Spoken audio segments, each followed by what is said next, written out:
Guys, I just want to pop on here real quick and share a little how-to video with you. Some of my girlfriends are sharing this and it's really pretty valuable. So if you've never used a sulfate-free shampoo, then, well, maybe you have and you haven't liked it because it didn't suds. So it's really kind of hard to get that sudsing action out of a sulfate-free shampoo.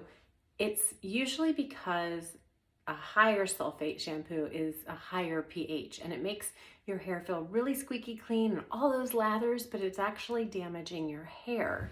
So the sulfate-free shampoos actually nourish your hair. They are the same pH as your skin. So I'm going to show you a little trick. So here's the Infinity shampoo. I'm going to put just a little squirt in my hand and I'm going to just rub my hands together, okay? And it looks pretty clear, right? So what we're going to do is we're going to emulsify it. So you're just going to rub it together before you put it in your hair, before you shampoo, and look at that. You get all the suds.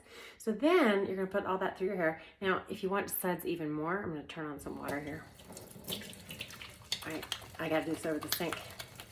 But with water, it gets really bubbly and awesome. So now I gotta wash my hands off because I'm not gonna wash my hair in front of you guys because I just did. Anyway, I just wanted to share that little tip and trick with you so that you can understand a little bit more about non-sulfate or sulfate-free shampoo. See ya.